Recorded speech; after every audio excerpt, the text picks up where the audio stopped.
আসসালামু আলাইকুম সবাইকে স্বাগতম রিসন্স ফ্যামিলিতে। আজকে আমি দেখাবো মুখে স্বাদ লেগে থাকার মতো লাউ পাতা দিয়ে চ্যাপা শুটকি ভর্তা।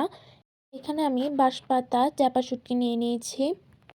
শুটকিগুলোকে আমি 4-5 মিনিট পানিতে ভিজিয়ে রাখবো। এখন এখানে 1 কাপ পরিমাণে পানি দিয়ে দিয়েছি। এখন এগুলোকে ভিজিয়ে রাখছি।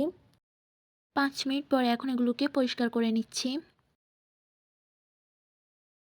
এখানে সবগুলো চ্যাপা শুটকি পরিষ্কার করে নেওয়া হয়ে গিয়েছে এবং এখানে আমি কিছু লাউ পাতা নিয়েছি। লাউ পাতাগুলোকে ভালোভাবে পরিষ্কার করে ধুয়ে নিয়েছি।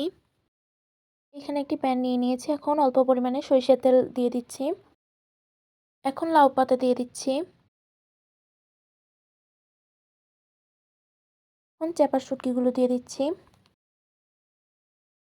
এখন এভাবে করে কেটে রাখা পেঁয়াজ এবং রসুনের কিছু কোয়া দিয়ে দিচ্ছি। এখানে কিছু কাঁচামরিচ এবং শুকনো মরিচ নিয়েছি। এখন এগুলো দিয়ে দিচ্ছি। স্বাদ মতো লবণ দিয়ে দিচ্ছি। এখন কিছু লাউ পাতা দিয়ে এভাবে করে ঢেকে দিচ্ছি। এখন একটি ঢাকনা দিয়ে দিয়েছি। এখন 5-6 মিনিট পরে দেখাচ্ছি। এখন এখানে অল্প পরিমাণে সরিষার তেল দিয়ে দিয়েছি। কিছু ধনিয়া পাতা দিয়ে দিয়েছি। এখন এগুলো ভেজে নেওয়া হয়ে গিয়েছে। এখন এগুলোকে নামিয়ে ঠান্ডা করে বেটে নিচ্ছি। এখন এগুলোকে বেটে নিচ্ছি।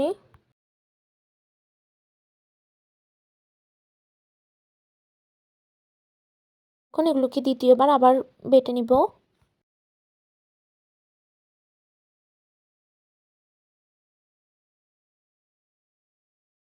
এখন এগুলো বেটে নেওয়া হয়ে গিয়েছে। আজকে আমার ভিডিওটি এ পর্যন্তই। ভালো লাগলে অবশ্যই আমার ইউটিউব চ্যানেলটি সাবস্ক্রাইব করে দিবেন এবং আমার ফেসবুক পেজ থেকে যারা দেখছেন তারা লাইক, কমেন্ট, শেয়ার করে দিবেন। আসসালামু আলাইকুম।